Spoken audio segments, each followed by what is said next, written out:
Hi, I'm CJ from 11 News, and today I have with me Judith Richards, a remarkable woman who has survived trauma to forge ahead and create her own therapy to help others overcome trauma in their life. Hello Judith, and welcome to 11 News. Thank you, Christy. It's great to be here. Firstly, tell me a bit about yourself and the Richards trauma process. Well, I had a life of ridiculous trauma.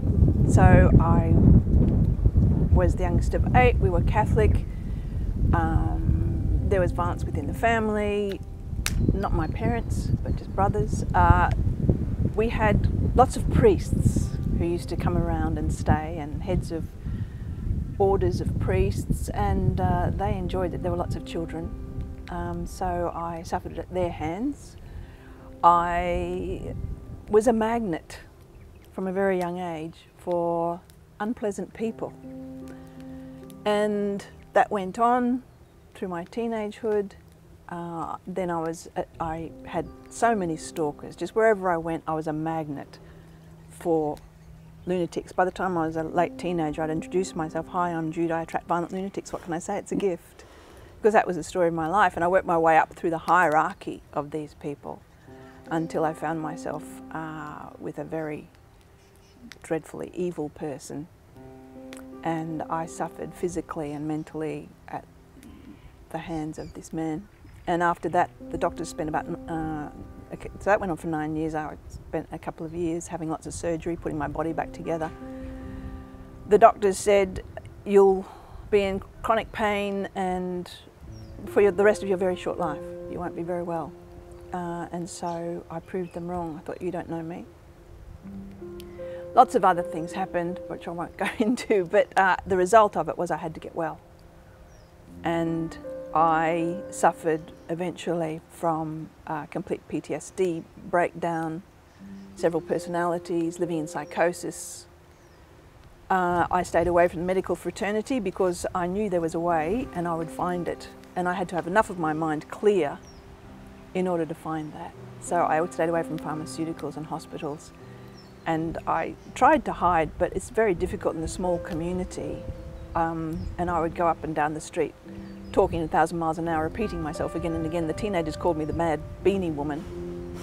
But then the community saw me become well very quickly, and they started bringing their loved ones. And I did the same thing with them that I'd found to heal myself, and they got well. How did you go from being that mad beanie woman to sitting here today, an amazing woman who's managed to forge an amazing career and help others? Well, it was a bit of a journey, Christy. It's been a long journey, but it took many years to put it together. But that last period of 15 to 80 months of really losing my mind was a real gift, because in that time I brought it all together and came out with the step-by-step process that I could step others through. It took me a couple of years to realise I had something different. And then people started asking me to teach them, you know, psychiatrists, etc. So I don't teach. They said, what do you do now? And so I started teaching in June 2014. I remember hearing you say that one day you just woke up and it was like your mind wasn't there. Do you think one day I woke with my mind missing, and I thought, you know, what cures everything? A good cup of tea. I just needed a nice cup of tea, and that would fix everything. And I got to the kitchen, and several hours later I was still standing there thinking, cup, just get a cup. Just get a cup, make a cup of tea, and it will all be fine. And then it got dark and I was still standing there. Something's not connecting. This is not good. Just get a flippin' cup. And that was the beginning of the downward spiral. I mean, speaking of cups, you seem like a woman who thinks the cup is half full. Have you always been like that? You always stayed positive through all those traumatic events that you've had in your life? I've had some very, very dark times. And, you know, I was compulsively suicidal, but only for a couple of decades.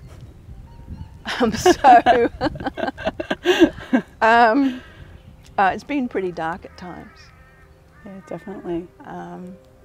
But not anymore. And now there's hundreds and hundreds of people I've taught, and thousands of lives that we've saved. So I teach clinical psychologists, psychotherapists, doctors, anaesthetists who specialise in pain. So why does the Richards trauma process work? Tell me about it. My model is slightly different from what is taught in universities, and all I can say is that this model works and gets results. We've done an audit of 715 clients who've been through TRTP. We do a DAS, Depression, Anxiety, Stress Score, which is a normal psychological assessment tool. We do it session 1, session 3, because it's a 3-session process usually. Session 1, session 3, and a month down the track. And what we found, and we had a quite independent statistician, a doctor of clinical psychology who teaches at one of the Sydney universities. He did the statistics and brought the audit together, and we found that 89% of people with extremely severe, because it's a scale from normal to extremely severe, so 89% of people with extremely severe anxiety went to normal, 92% of extremely severe depression went to normal, 96% of extremely severe stress went to normal, over 715 people. And this doctor of clinical psychology was so impressed, he became a practitioner. He came and trained. Yeah, wow. Yeah, we get the results. We're waiting to do the research because it takes hundreds of thousands of dollars. We have within our graduate community academics who have research projects ready. But we're talking with like the medical department of Melbourne University, etc., to bring it together, and it takes a while to get government funding. Yeah. So people say, where's the evidence base? Well, it's coming, but it will happen, but it doesn't happen overnight. But we do have such things as the audit. They're pouring a lot of money into mental health now. So oh, they have to. Yeah. They have to. But why does it work? The model is different, and the model is that if we take away the word trauma and say distressing events, because most people think war, refugees, Black Saturday bushfires, but it can be the teacher who picked on you. It can be the kids at school. It can be a really picky parent. It can be much less than absolute life-threatening. And so when we have a distressing event, we release stress hormones, of course, and that shuts down the processes that we don't need to fight or flee. So our frontal lobe gets shut down, our gut, and all of that. I won't go into a big physiology lesson. But one of the things that happens is the parts of the brain responsible for long-term memory, taking the event once it's over and putting it in the warehouse of long-term memory and shutting the door and going, well, that's that shuts down too. So that event never comes to an end. That event instead is stored, and it's like, the closest analogy is, it's like it's stored as a videotape loop in the subconscious, and it's happening now, it's happening now, it's happening now. That event when I was 3 is happening now. And when I was in the car accident when I was 6, and when that kid beat me senseless in the playground when I was 11, and when this happened, and when that happened, and when that happened, and the distress builds up of all these videotape loops, like the pressure in a balloon, and then at some point, and it can be the straw that breaks the camel's back or a catastrophic event, it pops out, and we go into either anxiety or depression or a combination. We get stuck at fight, flight, freeze. So in anxiety, we get stuck in the hyper-aroused state of fight and flight. So our heart rate's going faster, everything's going faster, or we get stuck in the freeze state of depression. And of course, anxiety is a spectrum from mild to PTSD. So if it's a catastrophic event, people will go into PTSD, others will go into chronic fatigue, fibromyalgia, lupus. But something's got to give. And what we do with TRTP, or the process I've created, is we just turn off those videotape loops. So and is the it whole possible system for someone to it switch does. it off? We do that in the second session, and the person goes from either hyper-aroused fight flight or shut down freeze to calm. It's over. Because anxiety, depression, what's behind that? It's all trauma. It's I'm not safe. The body's saying I'm not safe because these things are happening, and the subconscious runs the body, every chemical reaction, every electrical response. And so the body's behaving as if those things are happening now. So we get stuck in the hyper-aroused anxiety or the shut-down depression. I'm not safe. So all we have to do is turn off those videotape loops, and the system automatically does a physiological, not just a restoring of memory, but a complete physiological reboot, like a factory reset on a mobile phone. And the person goes from that state of fight and flight freeze to it's over and I'm safe now. And they don't have to go on a 3-week retreat in a cave in the Himalayas. The body's reset system goes back on like a factory reset of a phone. And the symptoms simply disappear, because anxiety, depression, PTSD, all those things, they're symptoms of dreadfulness that's happened that's never been stored properly in the warehouse of long-term memory. So that's how it works. So you talk about people having different experiences of trauma in their life, big and small. So how does someone actually know that they've been through a traumatic situation, even years after it's happened? Signs are depression, anxiety, PTSD, DID, dissociative identity disorder, just about every mental health issue. Not all of them, but most of them are there because of dreadfulness that's happened in the past that's never been stored properly in long-term memory, and the body and the being is responding as if it's happening now. And so if we take away the word trauma, if you have those issues, if you have anxiety, if you have depression, it's because dreadfulness has happened. Let's not say trauma, but it's just dreadfulness that's happened that's not been stored properly. And we turn that off, put it into memory, and the symptoms disappeared. So how do you know? Because of the outcome. If you're experiencing symptoms, yeah, something has happened. So what have you learnt from your work with trauma patients? Well, I used to specialise in violent, angry men brought against their will. So let's call him Jack. And he was pulled off strangling his ex-wife that morning. He'd smashed every window in her house, every panel in her car. He'd broken her guitar over his head. And the family, particularly the men in the family, had hog-tied him and brought him to me. And he was a very dangerous man. There are very few real evil people.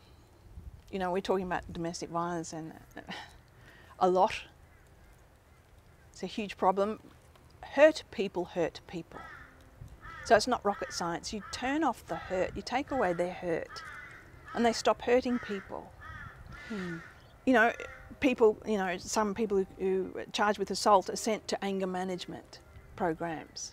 And I teach psychologists, and I do lots of webinars and workshops, and I say, who here does anger management? And they all go, no, I do.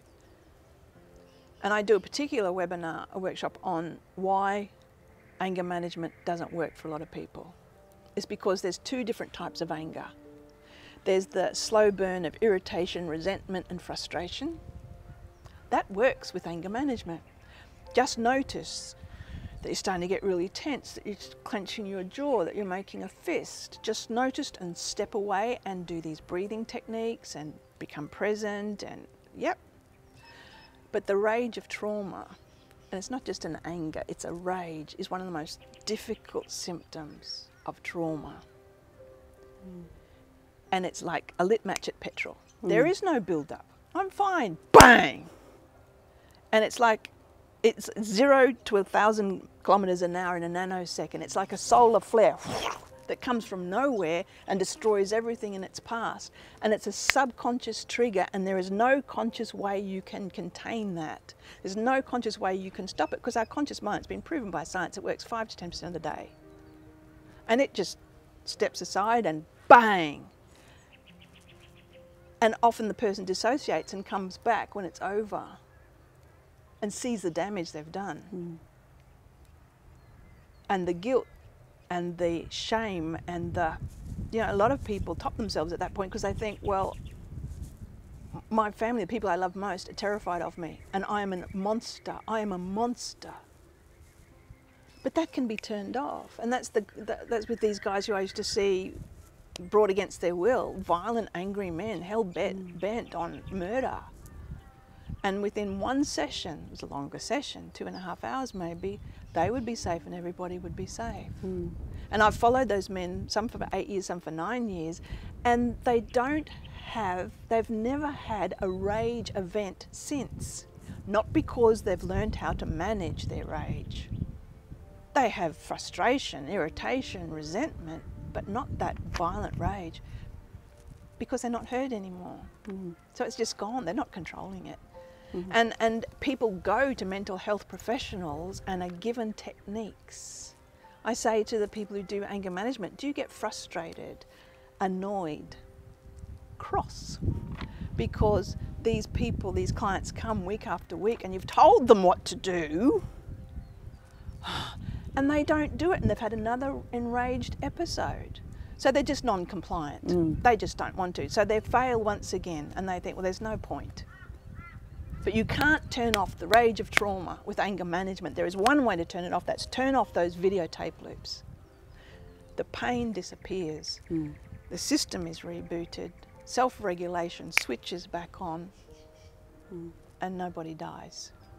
So what advice would you have for someone or someone's family member who has some of those symptoms of trauma? Go to the go to the website, go and find a practitioner, a TRTP practitioner, and it's just as effective online as it is face-to-face. Mm. Because, you know, I've taught people, you know, I'm thinking of a particular gorgeous doctor of clinical psychology who is renowned for her slow, empathic work over years and years with victims of trauma. And she thought, well, if she did this, she'd have no clients left. But what happens is the outcomes are so obvious, the change is so obvious, and the client goes back in their family, their workplace, their community, and people just come. So she has people just coming, not through GPs as she used to, but people just ringing up, saying, I want what he's having. And that's how it works. So I don't know, I can't say to somebody who has real anxiety issues or real depression issues, just go to a normal psychologist or a psychotherapist, a counsellor, and you'll be fine. Because those people are coming to me every day inquiring about the training because they say, I don't know what to do. And there is a tsunami happening since COVID, and I can see it's all trauma based, and I'm trauma informed up to my eyeballs, but I don't know what to do to resolve trauma. Has the trauma been different during this time? No. Or? Oh, lockdown. There are war zones in Australia, and they're in houses. I won't call them homes because they're not homes. And there are people locked in with people who are just dead set on hurting them in every possible way. I'm not saying don't have lockdown, but that is a huge, huge issue. And what else has happened is with COVID and with the fear and television, and it's bringing up people's stuff, even if they're, as we are in Queensland, we're so lucky. I've got so many of my graduates are in Melbourne, are currently in lockdown again. But we are so lucky, but it still brings up people's stuff because it puts pressure on. And there's only so much pressure you can put on an organism before it cracks. So people are cracking, their stuff is coming up. And we don't have the facilities to deal with it. The Royal Commission into the mental health system in Victoria that was recently released. And Penny Armitage was the head of that, and they presented a 5-volume suggestions, you know, what should be done. And they said the mental health system in Victoria has catastrophically failed. I don't know how you could word that more strongly. And I would say it's not just Victoria. It's every state in Australia. What are they doing wrong? It's a very complex issue. What are they doing wrong? Well, they're in crisis mode. People aren't being caught before they turn up at emergency, suicidal, psychotic. What are we doing wrong? Our society has lost its way. And then you look at generational trauma, and you look at what happened in the last century in the world. We had 2 world wars, we had countless genocides, we had, you know, the Aboriginal genocide, it was so recent, the stolen generations. And you know what? Science has proven that that is stored in the DNA and gets passed down from generation to generation. And you know what? It's snowballing. And we're just starting to feel some of it. And it's going to be big because the mental health system doesn't know what to do. It has no tools to use other than this is how you manage it. You know, there was a big PTSD conference recently, well, a couple of years ago now, just pre-COVID,